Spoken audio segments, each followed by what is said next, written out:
지금 시각 8시 21분 지나가고 있습니다. 지금 보시고 계신 머니쇼 유튜브와 SBS 비즈 앱에서 실시간으로 시청 가능하니 많은 관심 부탁드리고요. 카카오톡 채널에서 크존을 친구 추가하시면 더 많은 주식 정보 만나보실 수 있으니 참고하시면 좋을 것 같습니다. 자, 소장님, 저희가 긴 추석 연휴를 끝내고 왔는데 또 이게 파월 연준 의장이 이게 선물을 준 건지 뭔지 지금 FOMC에서 금리 인하 B컷이 단행됐습니다. 네, 그렇습니다. 그러니까요. 결국 닉 티밀하우스 그 월스트리트 저널의 그 기자가 역시 연준의 비공식 대변인은 맞습니다. FOMC 직전에 한 2번에 걸쳐서 50bp 대비하세요라고 했는데 그러고 나서 시장 반응이 좀 애매해가지고. 네. 예. 이게 상승하는가 싶더니 다 하락 전환됐어요. 그랬죠. 혹시나 싶어서 우리 쉬는 동안에 즉 그러니까 미국으로 치면은 금요일 그리고 이번 주 월화수 나흘 동안에 총 어떻게 움직였나 싶었더니 우리가 제일 관심 갖는 나스닥 종합지수 같은 경우에 3.62포인트 올랐으니까 이거는 0.02% 거의 제자리거든. 다우지수가 한 406포인트 올라서 0.99% 한 1% 오르고 문제는 필라델피아 반도체 지수가 한 0.8% 빠졌네요. 그래서 우리는 이제 반도체가 그거 하고 홍콩이 한 2%씩 올랐는데 중국 본토에서 심천이 한 1.25% 빠지고 일본도 한 1.2% 빠지고 오늘 우리 시장 조금 머리 아플 것 같습니다. 네, 그럼 그래서, 저희 또 복잡한 시장 바로 그러시죠. 알아볼까요? 네. 네, 알겠습니다. 저희 오늘 FOMC 특집 대담 준비했는데요. 최석원 SK증권 경영고문 그리고 김승혁 키움증권 미국 주식전략연구원 모시고 이야기 나눠보겠습니다. 두 분 어서 오세요. 안녕하세요. 네, 어서 오십시오. 안녕하십니까. 예. 우리 최고모님 너무 오랜만에 또 예. 여기서 뵙네요. 예. 반갑습니다. 우리 김승혁 연구원께서는 우리 전화 연결을 할 때만 해도 NH 선물 계셨는데. 아, 맞습니다. 제가 네. 키움으로 또 새롭게 자리를 옮기게 돼가지고 그래요? 새로운 자리에서 하고 있습니다. 네. 우리 최성원 고모님은 익히 아실 테고 네. 우리 시장에서 또 이코노미스트, 애널리스트 쪽에 거의 원로급이시죠. 좋습니다. 원로와 또 신예의 또 이렇게 FOMC 특집 대담이 되겠습니다. 야, 이거 진짜 우선 FOMC 해석부터 한번 들어봐야 될 것 같은데 우리 최 고모님 예. 한번 어제 이거 어떻게 보셨습니까? 예. 전반적으로 보면 네, 이 연준 FOMC 위원들이 잘 하고 있다고 저는 봅니다. 잘하고 있다. 예. 그러니까 이제 큰 흐름상 경기 연착륙, 특히 이제 지금처럼 물가가 막 많이 올랐었다가 이거를 잡는 이 과정에서는 네, 사실상 많은 실수가 나올 수 있거든요. 어허. 이제 그럼에도 불구하고 뚝심 있게 상당히 오랜 기간 이 고금리를 유지를 했고 확실한 어떤 신호가 나오니까 행동에 옮긴 것 이거는 잘한 것 같은데 이제 시장 증시가 가장 중요한 이슈는 아닙니다만 증시 입장에서 보면 마지막 순간에 요 50bp를 지금 인하로 시작을 한 거는 이제 본인들이 조금은 실수를 했었다는 걸 자인하는 게 아니었나라는 생각이 들어서 예. 시장도 좀 혼란을 갖는 것 같아요. 본인은 그 기자들 질문에서 자기네들 늦은 게 아니다 이게 예. 적절하게 움직인 거라고 얘기하면서도 한편으로는 7월달 고용이 진짜로 이렇게 나올 거를 그러니까 수정된 것처럼 나올 거를 알았으면 7월달에 하지 않겠느냐고 물어봤더니 또 그럴 거였을 거라고 얘기를 했단 말이죠. 그 대목이 기자회견 중에서 제일 실수였다고. 네, 그러니까 이제 결과적으로 보면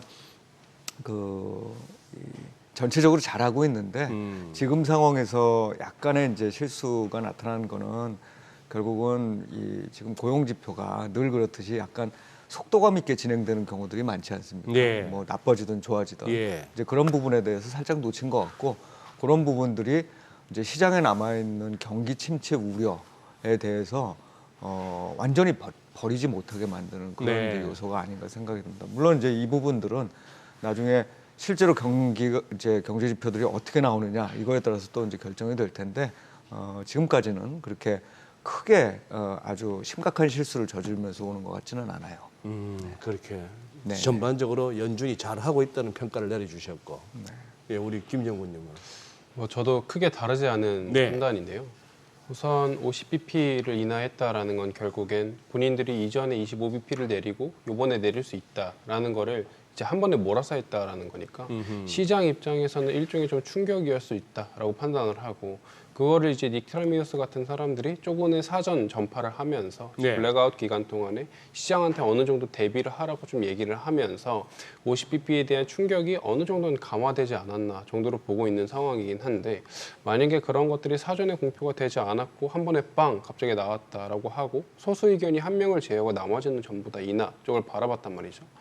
그래서 이제 그런 쪽으로는 불안해했을 수는 있겠지만, 그래도 전체적인 증시 상황을 봤을 때 그렇게까지 큰 폭의 어떤 우려를 자극하지는 않은 것 같다. 그래서 현재까지는 나쁘지 않게 잘 해온 것 같은 어떤 느낌이 좀 들기는 합니다. 그래요. 네. 두 분 다 뭐 연준이 잘하고 있다라는 말씀이신 것 같은데, 그런데 지금 뉴욕 증시 상황을 보면 제 생각보다는 또 안 좋았던 것 같기도 해요. 이게 왜냐하면 오르는가 싶더니 다 일제 하락 전환을 했거든요. 이 뉴욕 증시 상황은 어떻게 봐야 될까요? 네. 그 단기적인 흐름으로 보면 뭐 그렇다고 볼 수 있는데, 사실 또 지수의 현 수준으로 보면 다우하고 S&P 같은 경우는 거의 최고점 부근이란 그렇죠. 말이죠. 그래서 예, 사실은 예. 심리적으로 정말 완전히 안정돼 있거나 아니면 정말 더 좋은 호재들이 있기 전에는 예. 이게 막 더 치고 올라가기가 어려운 수준이기도 합니다.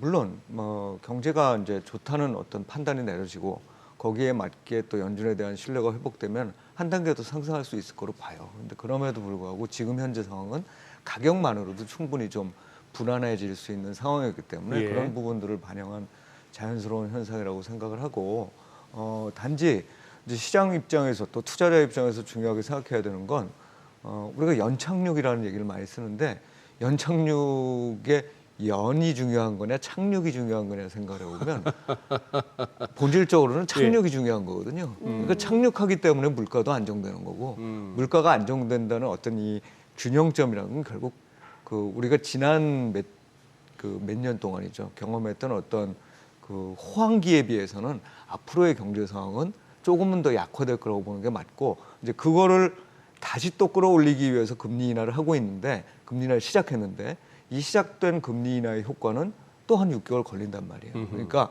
이게 금리 인하를 했으니까, 아니면 지금도 이전에 그냥 궤도를 따라서 계속 경제가 좋아지고 그것 때문에 증시가 오른다 이렇게 보기보다는 사실은 착륙을 하는데 이렇게 바닥을 다지는 시기다. 단지 예. 그 바닥이 좀 이렇게 연하게 갈 수 있게 만드느냐. 그래서 예. 궁극적으로는 앞으로 정말로 이게 좋아질 거라는 확신이 어느 순간에 확 들 수 있느냐, 이게 문제이기 때문에 증시 전반에 대해서 어제 비록 그런 어떤 반응들이 나왔다가 할지라도 너무 실망할 필요는 없는 그런 상황이라고 생각을 합니다.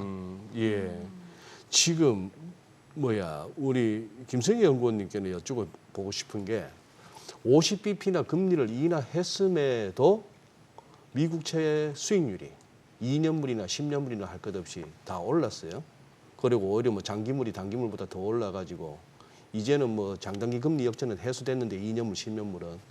그리고 또 달러도 제1감은 미국이 50bp나 금리를 내렸으니 달러가 약해져야 될 것 같은데, 달러가 인덱스도 강해졌고 달러엔 환율은 또 굉장히 다이내믹했어요. 맞습니다. 그 금리하고 환율 시장은 FOMC의 반응을 갖다가 우리 김 연구는 어떻게 해석하세요?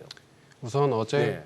파월 연준 의장의 실시간 발언으로 예. 채권 금리가 어떻게 움직이느냐를 좀 트래킹을 해보면 네. 확실히 50bp 인하가 증시 단에서는 너무 많이 올랐기 때문에 좀 불안하지만 미국 경제 상황에 있어서 50bp 인하가 긍정적인 반응이냐 부정적인 반응이냐를 두고 왔을 때 시장은 미국 경제에 있어서는 궁극적으로는 다시 한번 미국 경제가 회복하는 데 있어서 이번 결정이 도움이 되었다라고 판단을 하는 것 같습니다. 네. 그러면서 확실히 파월 연준 의장이 50bp에 대한 얘기를 하지만 경기에 대한 자신감을 여전히 보일 때 미국채 금리라던가 달러 인덱스가 좀 강해지는 모습을 좀 네. 확인할 수가 있었거든요.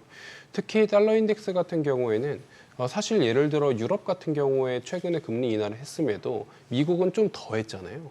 그럼에도 불구하고 달러 인덱스가 유로화나 이런 거에 비해서 상대적으로 강해졌다라는 네. 거는 어떻게 보면 다른 어떤 미국 외의 지역들의 경제보다는 미국의 경제 체력도가 좀 중장기적으로 봤을 땐 계속 회복하는 국면에 놓여 있지 않을까. 그게 이번 결정으로 인해서 좀 효과가 이어지지 않을까. 좀 이렇게 보고 있는 상황인 것 같습니다.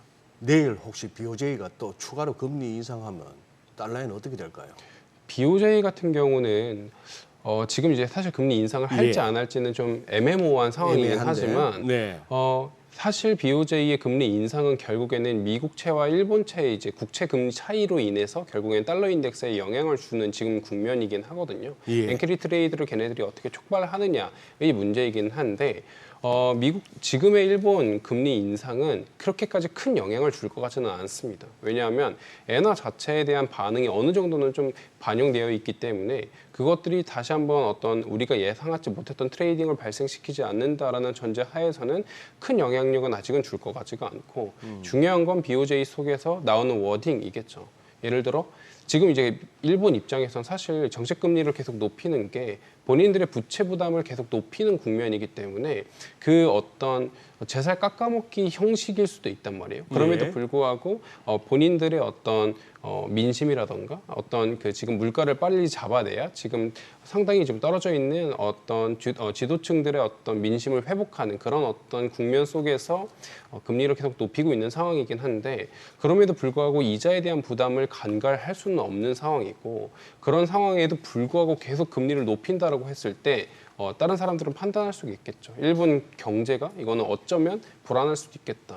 일본 경제에 대한 어떤 악영향을 이게 주는 것 아닐까라는 판단이 들어오면 이건 다시 한번 엔화의 약세로 연결되면서 달러 인덱스가 강세로 연결되는 그런 어떤 골자로 이어질 수는 있겠지만 아직까지는 발언이 나오기 전까지 금리 인상과 인하 여부만으로 그걸 판단하기는 좀 어렵지 않을까라고 보고 있습니다. 그러면 그 연장선상으로 우리 최석원 고문님 지금 네. 시장에서 아직도 살짝 두려워하는 게 지금 말하는 이제 엔캐리 트레이드의 청산 여부입니다. 예. 지금 이제 미국은 50bp 내렸고 앞으로도 한 연내 점도표 봐서는 이제 11월 25, 12월에도 25 아직 한 50bp 더 내릴 것을 시사했고 예.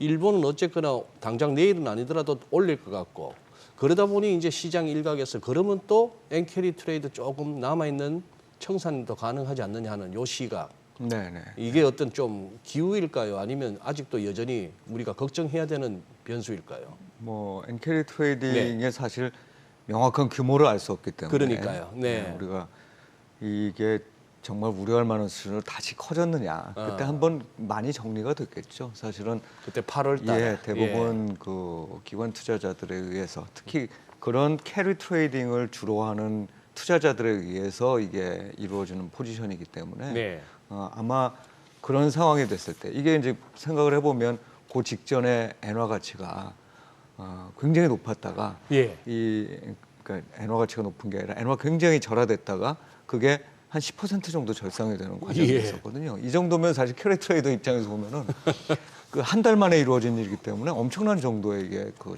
조달 코스트의 상승이라고 네. 봐야 되겠죠.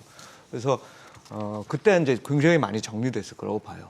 그 이후에 살짝 다시 150엔 정도로 올라가면서 그런 것들이 생겼겠지만 제가 보기에는 뭐 그렇게 크게 남아 있을 것 같지는 않아요.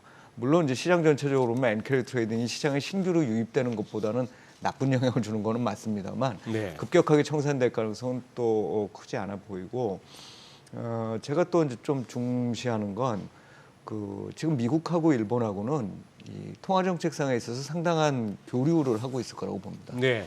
지난번에는 그럼 이제 왜 인상을 했느냐 생각을 해보면 미국이 계속 그 동결하는 상황이었고 한번 테스트를 해본 것 아닌가 싶어요. 그러니까 일본 입장에서는 분명히 제일 중요한 것 중에 하나가 물가인데 예. 물가를 안정시키기 위해서는 환율이 좀 떨어져줘야 되는 그러니까 말하자면 엔화가 강세로 가져야 되는 건 네. 분명합니다. 그러기 위해서 금리를 인상해야 되고 네. 근데 그럴 때 항상 고민이 뭐냐면 이게 금융시장 충격을 너무 크게 주는 거 아니냐라는 부분이었을 거예요. 그래서 그 부분에 대한 테스트를 한번 진행을 했고 엄청난 그 충격을 줬다. 깜짝 놀랐죠. 그 모두 예. 다 안다 이제 지금. 예. 그리고 한번 그 충격을 받으면서 이게 굉장히 느린 속도로 진행돼야 된다는 것만은 알고 있는 것 같아요.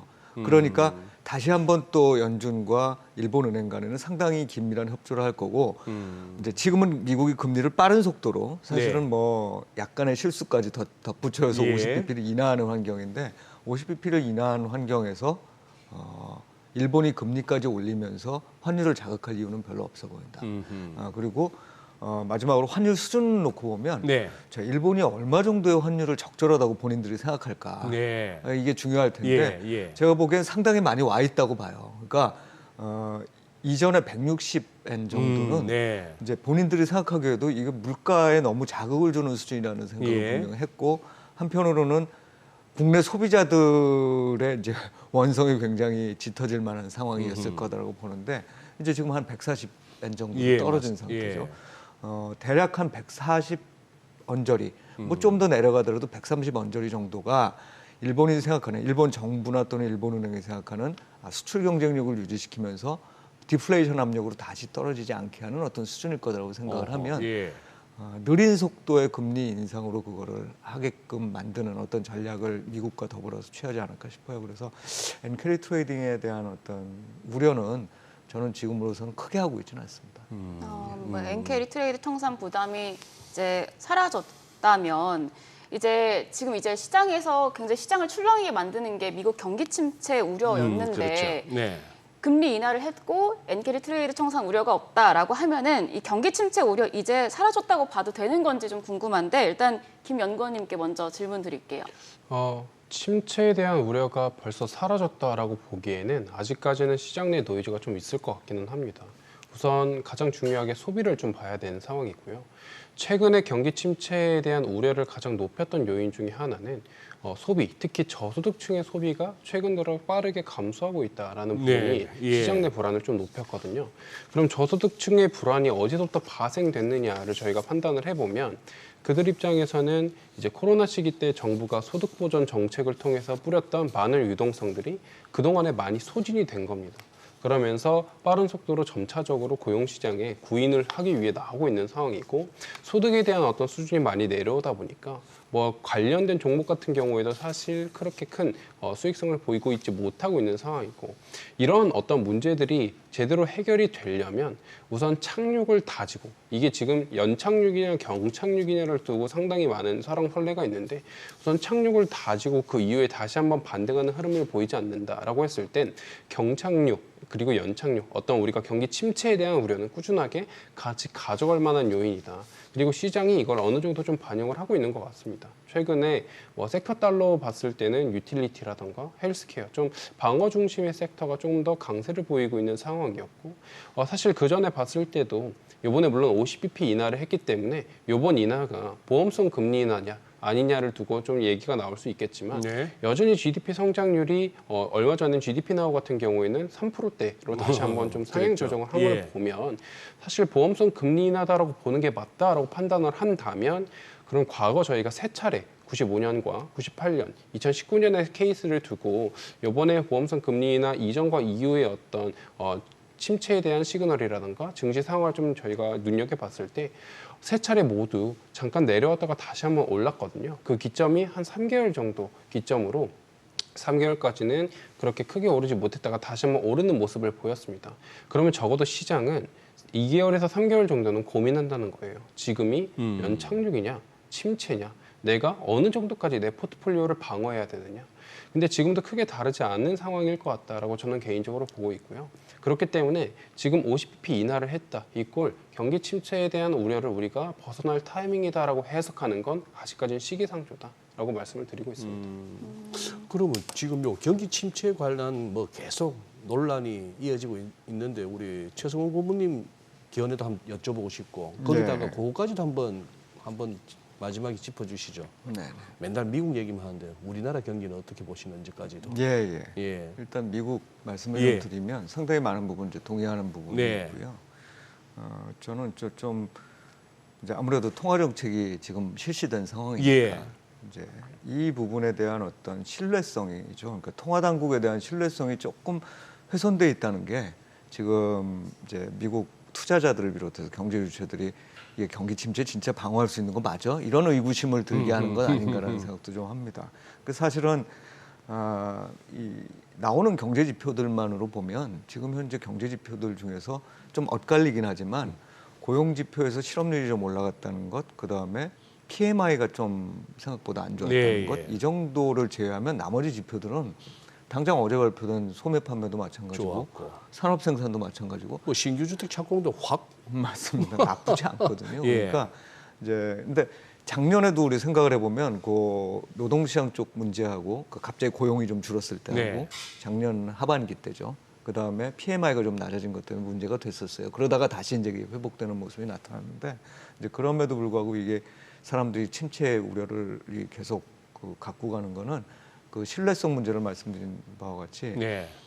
연준 그 총의장이 예. 지난 뭐 한 2주 전까지만 해도 50bp 금리 인하 절대 없을 거라고 그랬잖아요. 그리고 점도표를 보면 6월 점도표에 비해서 물론 한 두 차례에 걸친 고용 지표와 저희가 나왔습니다만 그 물가 지표가 나왔습니다만 정말 드라마틱하게 점도표가 바뀌거든요. 네. 이런 현상이 또 나타나지 않을 거라는 보장을 못 하겠다는 거예요. 시장 입장으로 보면. 그래서 이제 그 시장에서 침체 우려를 갖는 건 어찌 보면 뭐 잘하고 있지만 연준이 좀 이 초래한 측면들도 있다라는 생각을 좀 갖고 있습니다. 그냥 경기가 그럼 침체될 거냐라는 부분을 놓고 보면 2000년대 이후 또 뭐 좀 길게 봤을 때 30년 전, 지난 30년 정도에 예. 사실상 금융위기를 동반하지 않은 경기 침체라는 건 거의 발견하기 어려웠었어요. 그러니까 예, 금융 시스템이 나빠지고 금융 시스템이 나빠지기 때문에 이게 소비와 투자에 급격하게 영향을 미치는 이런 과정들이 이제 예. 반복을 한 10년 만에 한 번씩 해왔단 말이죠. 근데 그런 시그널이 있는가를 제가 쭉 지금 찾아보고 있는데 안 보인다는 거예요. 아하, 예. 얼마 전에 이제 한 2년 전쯤에 이 작년 초든가요? 저희가 있었잖아요. 은행 하나가 좀 나빠지는 현상이 작년에 나타났는데 실리콘밸리 그렇죠. 실리콘밸리 예, 은행이 예. 나빠졌었는데 그 이후로는 또 잠잠하단 말이죠. 그러니까 그만큼 뚱뚱해진 부분이 없어서 침체는 아닐 거라고 봐요. 단지 연준에 대한 신뢰 부족 때문에 침체에 대한 우려는 계속해서 좀 이렇게 진행될 가능성이 있다. 마지막으로 우리나라인데 네. 우리나라는 글로벌 경기 침체, 미국을 중심으로 한 글로벌 경기 침체가 아니라면 수출 경기 쪽에 그렇게 나쁘게 볼 거는 없습니다. 근데 문제는 내수 회복이 안 돼요. 내수. 제가 지난 한 1년간의 데이터를 쭉 놓고 보면 내수 중에서 중요한 소비는 거의 1년 중에서 한두 달 빼놓고는 계속 마이너스 증가율 입니다. 예. 그 전에도 그렇게 좋지 않았어요. 그런데도 마이너스 증가율을 또 보이고 있습니다. 게다가 그러니까 소매 판매 기준으로 보면 예. 말이죠. 그 다음에 투자 같은 경우에도 GDP에서 나타나는 설비 투자가 계속해서 부진해요. 이게 뭐 여러 가지를 의미하겠죠. 근데 소비가 안 좋은 건 결국 우리 금리가 상대적으로 높아서 이게 가게한테 부담을 주고 있기 때문에 나타나는 현상이라고 보거든요. 예. 이제 이런 부분들을 그런데 빨리 해소를 하기 어려운 상황이잖아요. 부동산 가격 때문에 금리 인하 못하겠다고 나서는 거니까 이제 그런 상황에서 보면 우리나라 경제는 아마 내년도에 자칫 잘못하면 지금 다들 이렇게 좀 희망적으로 보면 2%를 못 넘을 가능성도 아직 좀 남아 있는 거 아니냐. 수출 쪽은 괜찮은데 내수는 계속해서 부진한 이런 상황이 이어지지 않겠느냐라는 게 이제 제가 최근 갖고 있는 어떤 우려기도 하고 전망이기도 합니다. 그렇게 보신다. 예. 저기 보자. 우리 김성기 의원 지금 키움증권의 미국 주식전략연구원. 와. 전에는 NH에서는 주로 FX 외환 쪽으로 보셨잖아요. FX랑 채권을 같이 채권까지도 같이 보셨고. 지금 그동안에 기회 있을 때마다 이렇게 환 쪽으로 보시는 분들한테 여쭙는 질문이 요즘 들어서 왜 우리 주가 지수하고 환율이 같이 움직여요? 즉 우리가 환율 떨어지고 원화 강세일 때 주식 오르고 뭐 환율 오를 때 원화 약세일 때 주식 빠지고 이게 우리가 알고 있던 그건데 관념인데 이 최근에는 막 같이 가니까 우리도 일본 따라갑니까? 왜 이 현상을 어떻게 해석하세요? 뭐 저는 사실 어떤 네. 상관관계가 크게 있다라기보다는 네. 그냥 각자의 영향력이 따로 나뉘어져 있었는데 그게 동시에 어떤 같은 모습을 그냥 보이고 있다 정도로 판단을 하고 있는 상황이고요. 어허. 사실 최근에 원달러 환율이 내려온 이유를 저희가 판단을 해보면 예. 물론 이제 원화에 대한 어떤 매력도가 높아졌다라고 저는 판단하기보다는 예. 달러 인덱스가 상대적으로 약세를 보였다라고 생각을 하고 있거든요. 그냥 글로벌 달러 약세를 쫓아갔다. 맞습니다. 그래서 최근에 원달러 환율과 달러 인덱스의 상관관계를 분석해 보면 네. 원래도 상관관계는 높습니다. 0.98, 0.99 이렇게 나오는데 예. 그 뒤에 소수점까지 체크를 해보면 그 어떤 유사성이 더 높아졌다라는 거죠. 그렇게 되면은 달러 인덱스는 좀 더 추종을 하고 있는 상황이고, 물론 최근에 외국인 자금들이 좀 많이 국내 시장에서는 좀 나가고 있는 상황인 것 같아요. 왜냐하면 아무래도 미국에 대한 어떤 불안감 이런 것들이 원래는 이제 또 신흥국도로 많이 전파가 돼야 되는데 네. 그런 것들이 그나마 한 1개월 정도 기준으로 봤을 때 미국이 좀 안 좋았지 그 전까지만 해도 올해 내내 계속 좀 좋았단 말이죠. 예. 그런 상황에서 국내 시장으로서의 자금 유입이 꾸준하게 유입이 됐느냐는 저는 상대적으로 좀 부진했다라고 보거든요. 그래서 그런 차원에서 원화에 대한 강세 압력이 지금의 환율을 이끌었다라고 보기에는 좀 어렵고 달러 인덱스의 좀 약세가 지금 환율 하락을 좀 이끌었는데 그와 동시에 국내 주식 역시도 아무래도 상대적인 매력도가 아무래도 아직까지 높아지지 않은 상황 이럼으로써 같이 좀 내려온 것. 그러니까 독립적인 사건인데 이거를 독립적인 사건을 우리가 각각 놓고 보다 보니 어떻게 보면 두 개가 좀 같이 움직이는 듯한 모습을 보일 수는 있겠지만 저는 좀 다른 요인으로 인해서 움직였다라고 보고 있습니다. 그렇게. 아니, 이번에 또 보고서 내셨는데 인구 구조 변화에 따른 좀 산업 트렌드 짚어주셨더라고요. 이 부분도 좀 설명 부탁드릴게요. 여기는 크게 세 가지 파트로 나눌 수 있는데 이제 고령화가 점차적으로 이제 진행이 되면서 그럼 산업 트렌드가 좀 어떻게 변할 것인가에 대한 얘기를 먼저 다뤘고요. 지금 우리나라 얘기입니까? 글로벌 얘기입니까? 글로벌 얘기입니다. 글로벌 얘기. 네, 글로벌에 이제 미국을 좀 더 초점으로 둔 거고, 예. 그 다음에 이제 이민 관련돼서 저는 개인적으로 미국 입장에선 특히 선진국들 입장에서는 인구에 대한 감소가 어쩔 수 없는 트렌드인데 특히 경제활동 참여 인구가 계속 줄어들고 있는 모습이고 네. 출산율 하락이 그거를 좀 연장하고 있는데 미국은 최근 들어서는 뭐 트럼프 같은 경우에는 이민자들에 대한 다시 한번 내쫓기 뭐 이렇게 얘기를 하고 있는 상황이잖아요. 근데 저는 궁극적으로는 중장기적으로 미국은 이민자들을 적극적으로 수용을 해야 이런 어떤 문제들을 좀 해결할 수 있을 것이다. 라고 보고 있어서 거기서 조금만 정확하게 하고 가시죠. 이민자들로 만들어진 나라가 미합중국입니다. 근데 지금 트럼프 전 대통령이 얘기하는 이민자를 쫓아낸다는 것은 이민자가 아니고 마이그런스가 아니고 일리걸 맞습니다. 이미그런스예요. 불법 입국자들을 쫓아내겠다는 거예요. 그거는 전혀 다른 얘기죠. 맞습니다. 네. 근데 그러면 그 합법의 기준을 어디까지로 우리가 허용할 것이냐는 좀 다른 기준이긴 한데요.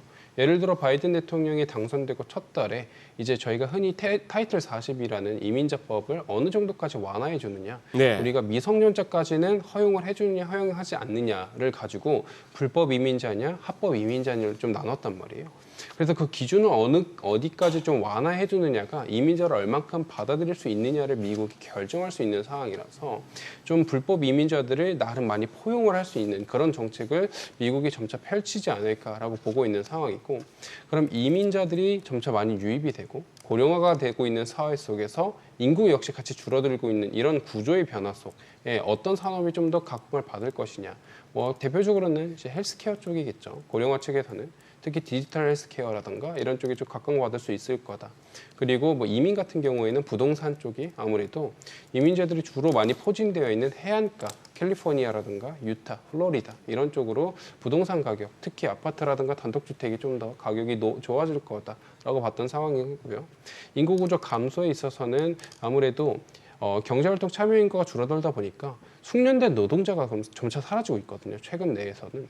그럼 그런 숙련된 노동자들을 대체할 수 있는 AI 자동화 산업 시스템 이런 것들이 좀 더 각광받는 산업이 되지 않을까라고 보고 있습니다. 네, 알겠습니다. 네. 지금 시장 이제 개장까지 한 10분 정도 남은 상황인데요. 동시호가 상황부터 체크해 보시죠.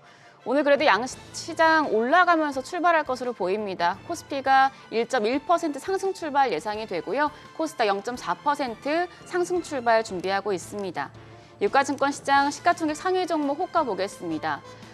지금 오늘 반도체 투톱이 엇갈립니다. 아무래도 SK 하이닉스에 대해서 모건 스탠리에서 부정적인 보고서가 나오면서 오늘장 좀 충격이 예상이 되는데 일단은 2.95% 하락 출발 예상되면서 SK 하이닉스 호가 15만 8천 원으로 집계가 되고 있고요.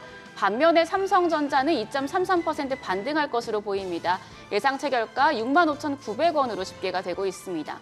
그 밖에 LG에너지솔루션이 강보합, 삼성 바이오로직스 3.43% 상승 출발 예상되고요. 지금 황제주 자리를 다시 등극할 것으로 보입니다. 호가가 101만 7천 원.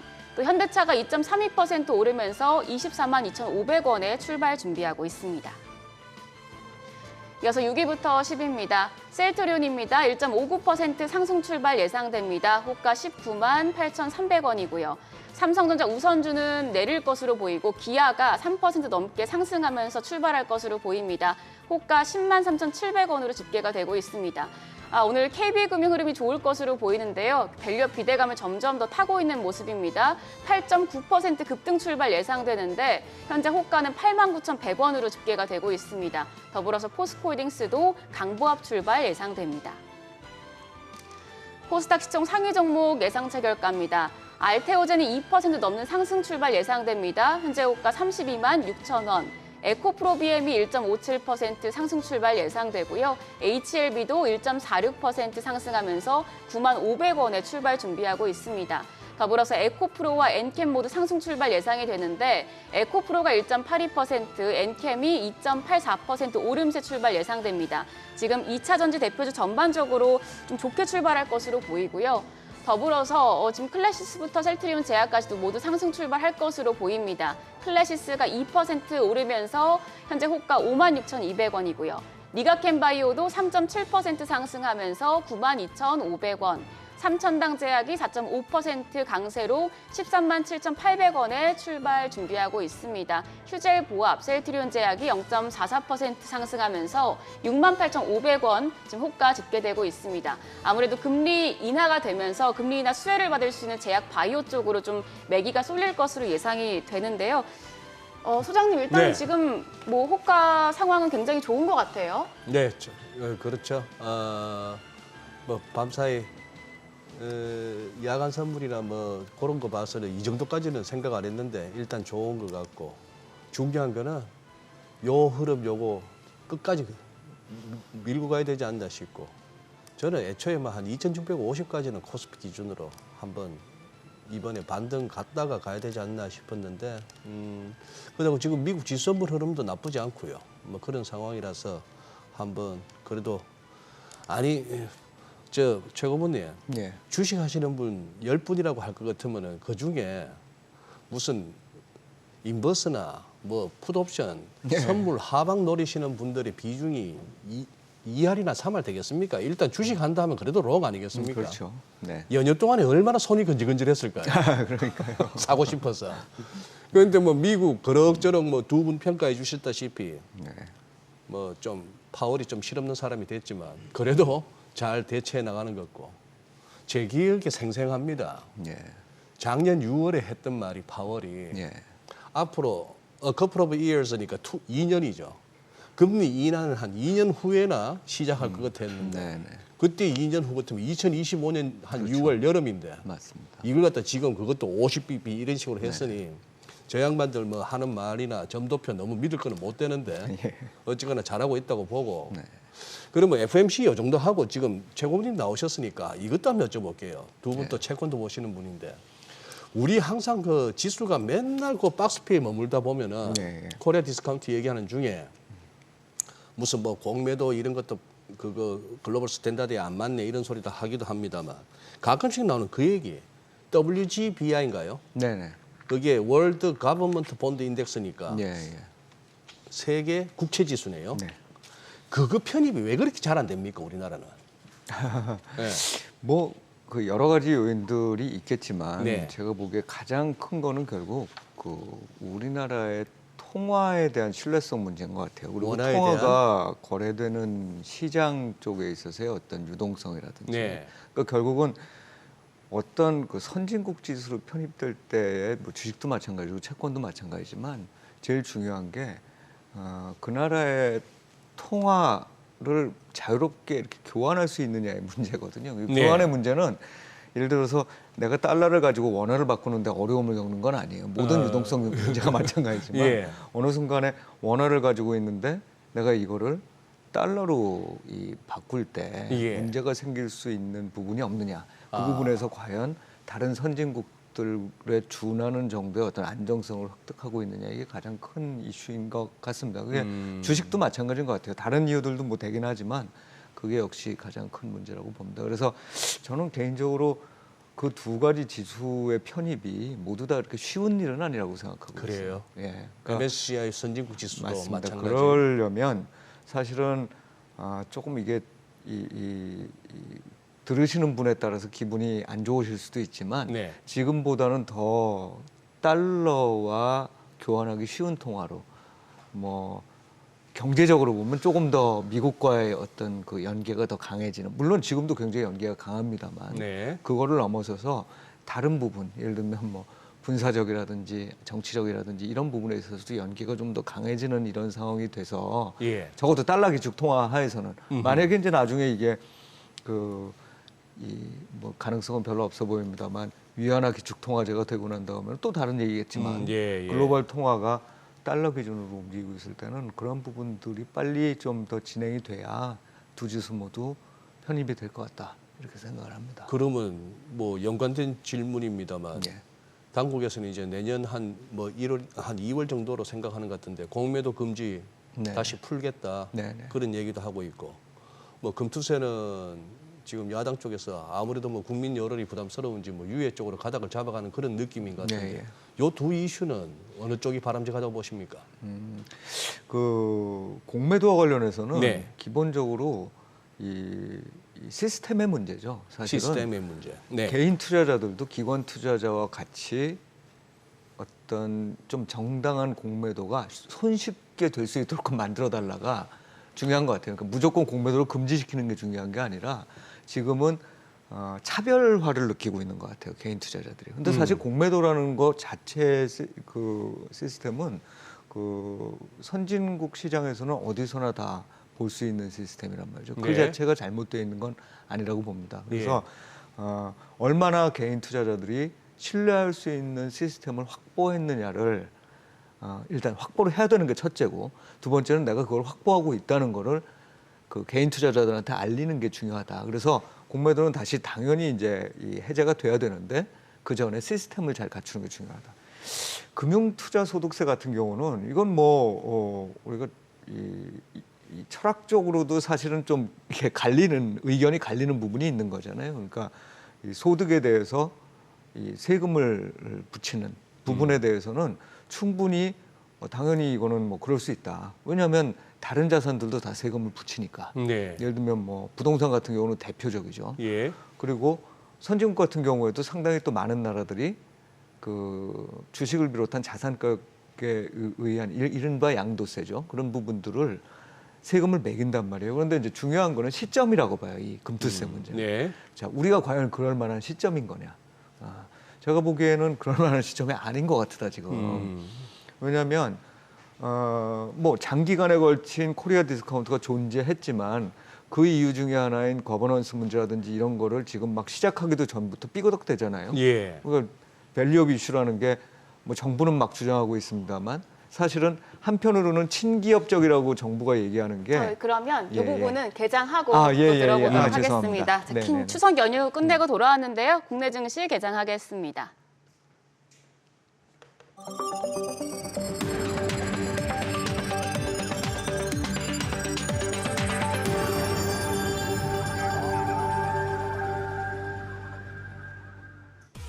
우리 시장 목요일장 개장이 됐습니다. 자, 이제 오늘 새벽에 미국 연준이 파격적으로 기준금리를 50bp 인하하는 B컷을 단행했죠. 정도표까지 수정해 가면서 추가적인 금리 인하를 예상했는데 지금 시장 경기 침체 우려에 대한 걱정보다는 좀 시장이 조금 더 환호하는 쪽에 기울고 있는 것 같습니다. 다만 이제 모건 스탠리가 우리 반도체 테크 업계에 대한 부정적인 전망을 내놓는 보고서를 내놨는데 이 부분에 대해서는 뭐 SK 하이닉스 같은 반도체 관련 종목들 좀 충격이 예상되는 상황입니다. 일단 국내 증시 양지수 모두 상승 출발했습니다. 코스피가 0.75% 상승하면서 2,598.68포인트, 2,600선 오늘 돌파할 수 있을 것으로 보이고요. 코스닥도 0.71% 추가적으로 올라갑니다. 738선에서 출발했습니다. 시가총액 상위 종목 거래가 보겠습니다. 지금 삼성전자 좀 하락으로 전환이 된 상태입니다. 0.31% 하락하면서 현재 거래가 64,200원. SK 하이닉스 아무래도 모건 스탠리 보고서 때문에 오늘 충격이 예상이 되고 있는데 점점 낙폭을 키워가고 있습니다. 4.9%, 5% 가까이 떨어집니다. 현재 거래가 154,800원이고요.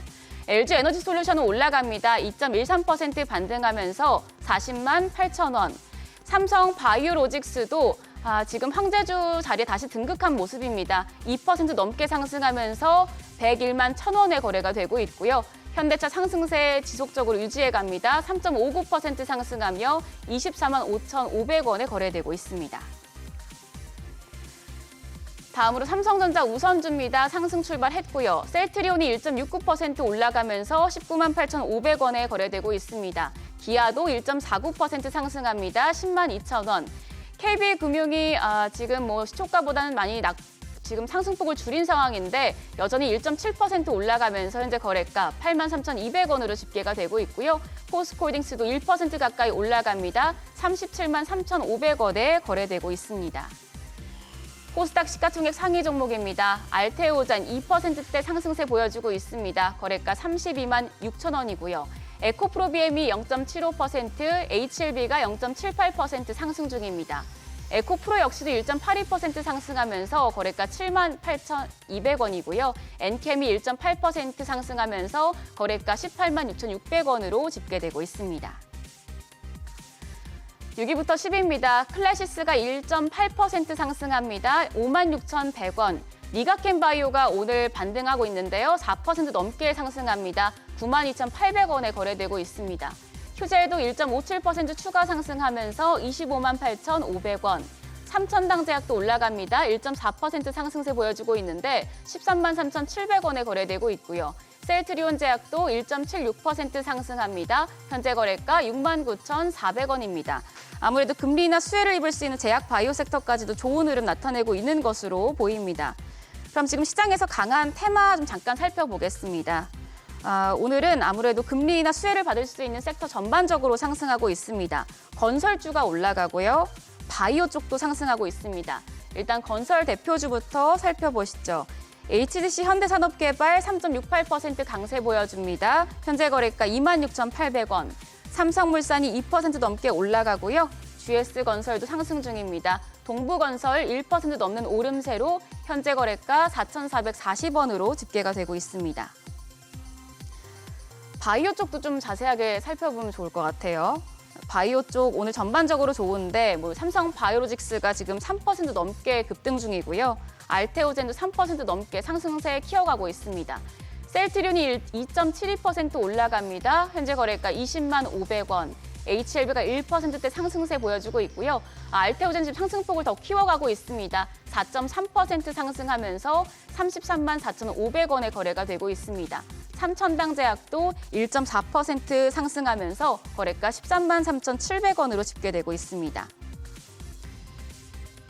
제약 바이오 쪽 또 살펴보겠습니다. 삼성 바이오로직스 3.43% 오름세고요. 한미약품이 1.39% 상승하면서 32만 8,000원. 리가켄 바이오도 4% 넘게 올라갑니다. 지금 종근당도 1.76% 상승하면서 12만 1,200원에 거래되고 있습니다. 오늘은 2차전지 쪽도 좋은 흐름 보여주고 있습니다. 전반적으로 상승세 보여주고 있는데요. 2차전지 관련주 흐름도 살펴보시죠.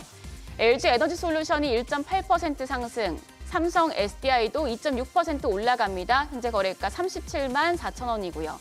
SK이노베이션이 0.63% 상승세, LG화학도 1.56% 강세로 현재 거래가 32만 6,500원입니다. 2차전지 소재 부품주도 좋습니다. 에코프로비엠 1.19% 상승하면서 16만 1,000원. 에코프로가 2% 가까이 올라가고요. 에코프로 머티가 2.7% 상승 중입니다. 현재 거래가 10만 6,300원. 그 밖에 LNF가 2.54%, 포스코 퓨처엠까지도 0.65% 상승하고 있습니다. 자, 그럼 매매 동향 좀 살펴볼게요. 일단 유가증권 시장 매매 동향 살펴보시죠. 오늘은 개인과 외국인이 팔고 기관이 사들이고 있습니다. 외국인 여전히 1,119억 원 매도 우위 기록 중이고 오늘은 기관도 483억 원 팔자 포지션 취하고 있습니다. 개인 홀로 1,444억 원 순매수 기록 중입니다. 자, 코스닥 매매 동향 보겠습니다. 코스닥 쪽에서는 그래도 쌍끌이 매수세가 유입됩니다. 외국인이 300억 원의 매수세 보여주고 있고요. 기관도 72억 원 순매수합니다. 코스닥 시장에서는 개인 홀로 456억 원 매도 우위 기록 중입니다. 자, 그러면 환율 좀 살펴보시죠. 일단 환율, 역외환율 같은 경우에 1,320원대 초반까지 내려갔었는데 오늘 달러 대비 원화 환율 전 거래일 주식시장 대비해서 50전 내린 1,329원에 개장이 됐습니다.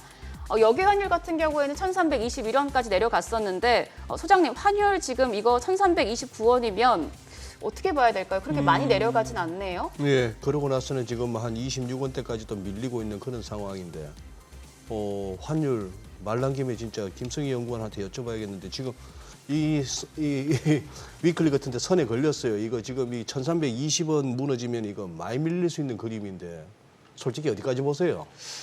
우선 만약에 1,320원이라는 빅피거가 무너지면 시장은 다르게 판단하기 시작하겠죠. 1,300원이라는 거는 상당히 락버스텀이 오래 유지된 심리적 하단이었잖아요. 네. 그 경계가 무너지면 시장은 1,200선을 다시 바라보기 시작할 거고요. 뉴 노멀이라고 사람들이 계속 얘기를 하면서 이젠 이 레벨을 되게 당연하게 받아들이기 시작했는데 이젠 당연하지 않은 레벨로 복귀를 한다라고 시장은 좀 인지할 수 있거든요.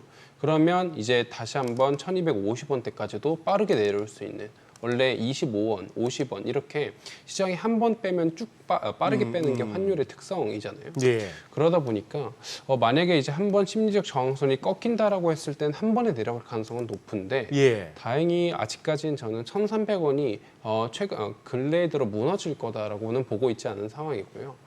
왜냐하면 1,300원대가 어느 정도는 지켜질 겁니다. 그래야 하단에서 꾸준하게 이제 원화에 대한 어떤 약세 압력뿐만이 아니라 달러에 대한 강세 압력이 여전히 좀 남아있다라고 보고 있기 때문에 그 상황 속에서 1,300원에서의 실수요 매수가 계속 있을 거예요. 그러면 그 실수요 매수가 꾸준하게 어느 정도 하단이고 그런 하단 속에서 우리가 다시 한번 매수를 진행하자라고 판단이 좀 유입되면서 1,300원이 좀 지켜질 만한 여지가 아직까지는 높지 않을까라고 보고 있고 그래요? 만약에 무너진다라고 하면 좀 빠르게 내려올 거다라고 보고 있습니다. 아우 지금 코스피 지금 마이너스 4.3포 마이너스 6포인트 아유 바보 진짜. 아니 최 고모님 네. 아까 저는 그 말씀에 굉장히 이렇게 느낌적으로 공감이 됐는데 불과 얼마 전까지 160엔 161엔 할 때는 누가 봐도 왜 이래 너무 높은데 싶은데 이 140엔 근방에 오니까 그래도 뭐 봐줄 만한 레벨이야 싶은 생각이 든단 말이죠.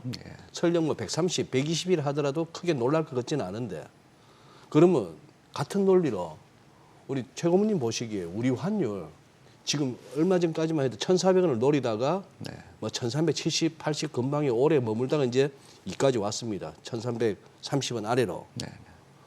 어느 정도 가면 좀 편안하고 그냥 뭐 무난한 환율이 될까요? 제가 보기에는 지금 상황은 1,300원을 좀 밑으로 내려갈 가능성도 있어 보이는데 근데 첫 번째는 우리나라의 수출과 내수가 양극화돼 있다고 했잖아요. 그거는 딱 정확하게 보면은 환율이 내려가야 되는 그 기본적인 상황인 거거든요. 수출이 좋으니까 내려가야 되고 내수가 부진하니 내려가줘야 되고. 네. 그런데 사실 통화 정책이 예. 어찌 보면 계속적으로 또 약간 긴축적인 상태를 다른 나라보다 더 오래 지속할 것 같은 느낌을 계속 주잖아요. 예. 그러다 보니까 정확하게 보면은 일본이나 우리나라나 한편으로는 수출 쪽에 있어서의 어떤 이 저기를 보면 유동성을 보면 인하 압력이 그러니까 환율이 내려가는 압력이 있는데 거기다가 통화도 강세니까 내려가는 이런 추세로 그러니까 이 금리도 안 내리니까 그래서 좀 내려가야 될 거로 보고 그 과정에서 사실 우리나라 증시가 그렇게 좋은 모습을 보이기는 어려울 것 같아요. 그러니까 과거처럼 그렇게 좋은 모습을 보이지는 않을 거다. 그러니까 결국은 이게 상대적 긴축을 하고 있다는 얘기인 거잖아요. 우리가 상대적 긴축을 하고 있다. 그러니까 내수가 계속 안 좋을 거고 수출은 수출대로 환율이 내려가면서 미래를 보면 별로 안 좋아질 수 있다는 생각이 같이 작동할 수 있는 그러니까 결국은 외국인 투자자들이 매도를 하는 이유도 사실은 기본적으로 우리 펀더멘털은 그렇게 흘러갈 가능성이 있는 거 아니냐라는 우려를 하고 있는 게 아니냐 이렇게 생각을 하고 있습니다. 그렇게 보시는구나. 이 얘기도 한번 여쭤보고 싶은데 우리 어제 같은 경우에 막 놀랐지 않습니까? 저 헤즈볼라 요원들이 삐삐 차고 있다가 막 팡팡 터지는 거 뉴스에서 보니까 이 황당하던데 그것 때문에 뭐 어제 대만이 빠졌나 싶기도 하고 대만죄라면서요 그게. 아니 근데 이게 그 중동발 이거는 리스크는 어떻게 보세요? 우선 중독발 리스크는 항상 알 수 없는 변수, 알수 없는 통제할 수 없는 변수. 변수다.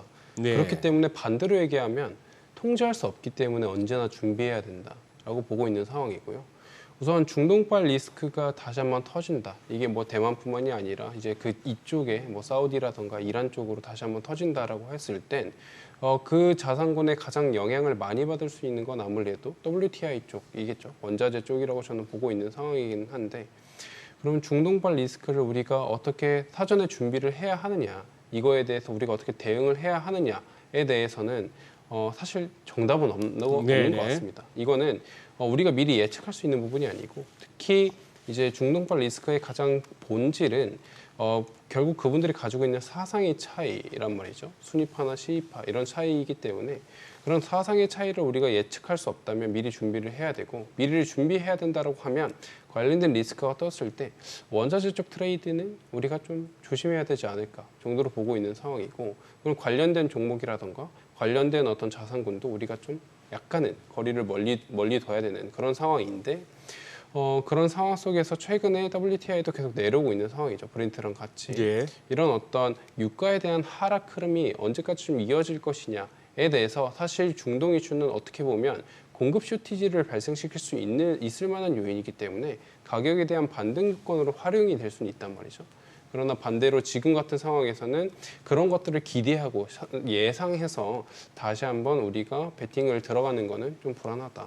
그래서 중동 리스크 관련해서는 예상보다는 대응의 영역이다라고 좀 보고 있습니다.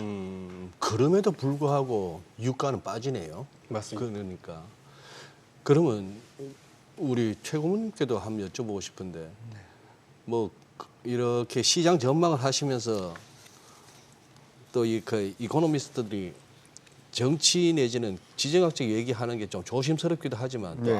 안 다룰 수는 없을 거고, 네. 또 나름의 이제 촉이 있으실 것 같은데, 지금 이제 소위 말하는 글로벌 지정학적 리스크라 하면은 일단 러시아 우크라이나 저 언제 끝날지 모르겠고, 그다음에 지금 이스라엘 중동이고, 그다음에 대만 쪽이고, 우리 한반도입니다. 우리까지도 신경을 써야 조심을 해야 될까요? 그 지정학적 네. 리스크는 방금 말씀하신 대로 네. 이 불확실성이 큰 영역이기 그렇죠. 때문에 이제 운용을 하다 보면 운용의 입장에서는 네. 사실상 중립적인 수준으로 놓고 이게 빈번하게 발생할 수 있는 소지가 있는 시기인지 아닌지를 가늠하고 장기적으로 대응하는 수밖에 방법이 없거든요. 네. 예를 들어서 네. 뭐 그런 리스크들이 전혀 잠잠할 때는 뭐 원자재를 비롯해서 이런 쪽에 대해서 상대적으로 오버웨이트를 할 이유가 별로 없다는 거죠. 경제만 보면 된다는 거예요. 그런데 그게 높아지게 되면 아무래도 그 전에 비해서는 조금 더 원자재 가격이 흔들릴 수 있다, 또는 변동성이 커질 수 있다는 데 대한 어떤 대비를 해놓는 이런 예. 방식으로 예, 이제 접근해야 예. 되겠죠. 그래서 사실은 말씀하신 대로 과거에 비해서, 과거에도 뭐 지정학적 리스크가 없었던 적은 없습니다만 예, 예. 최근에 보면 이게 몇 년 전부터 시작된 그 자국 우선주의라든지 또는 글로벌 공급망 문제라든지 또는 자원 무기화라든지 이런 게 빈번해지고 있는 상황인 것만은 분명해요. 네. 그래서 나타나고 있는 유가는 지금 현재는 떨어지고 있는 게 분명하지만, 그럼에도 불구하고 사실 지금은 좀 대비를 해야 되는 시기인 것만은 분명한 것 같습니다. 그 대비의 가장 핵심은 뭐냐면 원자재 시장이 떨어지고 있으나 이거에 대한 포지션을 너무 줄여놓지 않는 이런 방식이 돼야 된다는 생각을 갖고 있습니다. 원자재가 그러니 원자재 가격이 다시 또 반등 내지는 또 이렇게 뭐 지정학적 리스크 요인에 따라서 이렇게 더 튈 수 있는 그것도 염두에 두자 이 말씀으로 받아들이면 되겠네요. 네. 예. 그럼 뭐 원자재 섹터 말고 제가 궁금한 이제 반도체 쪽이요. 지금 뭐 SK 하이닉스 7% 넘게 급락하고 삼성전자도 2.3% 추가적인 하락하고 있습니다. 아주 후들겨 패네요, 네, 진짜. 모건 스탠리에서 나온 그 보고서 때문에 그런 것 같은데, 두 분 반도체 섹터는 좀 어떻게 보시는지도 궁금해요. 우선 저는 큰 흐름으로 봤을 때 반도체는 아직까지는 과도기다라고 보고 있는 상황이에요. AI라고 했을 때 AI가 과연 끝단이 어디냐를 저희가 놓고 보면 현재까지는 아직 생성형 AI, 그러니까 판단이 들어오지 않는 AI라고 본다면 결국에 이것이 생성형 AI에 넘어서 판단형 AI로 넘어가야 되는데, 지금 그 과도기에서 각 기업들도 캐펙스에 대한 투자는 꾸준하게 늘리고 있다는 말이죠. R&D도 계속 진행을 하고 있는 상황이고 그런 관점에서 반도체에 대한 수요 역시도 지속될 만한 여지가 있다라고 보고 있습니다. 다만 최근에 좀 많이 빠지고 좀 어려운 이유를 보이고 있는 건 당연하게 너무 빠르게 오르긴 했습니다. 반도체 같은 경우가 예를 들어 미국 기준으로 말씀드리면 M7을 기준으로 보면 엔비디아가 다른 M6에 비해서 너무나 많이 올랐어요. 다 같은 기술주고 다 같은 빅테크임에도 불구하고 상승 모멘텀이 너무 컸다라는 거죠. 근데 엔비디아만 그렇게 빠르게 오르고 나머지 기업들은 돈을 못 벌었느냐? 그렇지는 않거든요. 돈을 버는 그 규모 자체는 크게 차이가 없었습니다. 그러면 어느 정도 속도 조절은 필요하죠. 최근에 가속도를 높여왔던 그런 어떤 상황 속에서 가속도는 줄고 속도는 유지가 되고 있는 상황 속 그러면 주가에 대한 상승 속도도 가속도에 대한 기대감으로 같이 따라서 올라갔기 때문에 가속도에 대한 기대치를 낮추는 과정 속에서 좀 내려올 수 있다라고 보고 있고 특히 50bp에 대한 인하 가능성은 아까도 말씀드렸듯이 침체냐 둔화냐에 대한 어떤 노이즈를 꾸준하게 만들 수 있는 그런 어떤 하나의 요소일 수도 있기 때문에 단기적으로는 특히 많이 올랐던 반도체 같은 경우에는 그런 어떤 우려와 두려움이 조금 더 취약한 부분이다. 그래서 단기적으로는 좀 어려울 수 있는 어떤 그런 부분이다라는 말씀을 드리고 한 가지 더 말씀을 드리면 지금의 어떤 증시 흐름이 과거 시계열상 어떤 때와 좀 비슷하느냐를 제가 한번 분석을 해본 결과가 있는데 2019년 저희가 보험성 금리 인하를 단행을 했었을 때 그때 이전 3개월과 최근 주가 3개월 뭐 이거는 물론 미국 증시 기준이긴 합니다. 이거를 상관관계로 분석했을 때 0.85 정도가 나왔어요. 꽤 유사한 흐름을 보였다라는 거고 저는 개인적으로 시장의 심리 자체가 좀 비슷하게 형성되어 있지 않나라고 하는데 그때 당시 금리 인하를 함과 동시에 증시가 좀 쭉 내려왔고 반도체도 좀 쭉 내려왔거든요. 한 일주일 정도 힘들다가 다시 한번 반등을 해서 결국에는 3개월 정도에는 원래의 레벨을 회복하고 오히려 또 오버퍼폼하는 그런 모습을 보였습니다. 그래서 최근에 반도체 하락의 계속되는 이제 하락장의 시작이냐라고 보기에는 저는 좀 어려울 것 같고 좀 중장기적으로 봤을 땐 다시 한번 반등할 여지가 있는데 그럼에도 단기적으로 봤을 땐 어려울 만한 요인은 분명하게 놓여 있다라고 말씀을 드리고 있습니다. 모간 스탠리가 왜 14만 원을 갖다가 굳이 찍었는지 기술적으로는 이해가 되네요. 2023년 1월 달에 저점이 73,100원, 우리가 최근에 봤던 7월 달에 봤던 고점이 238,500원.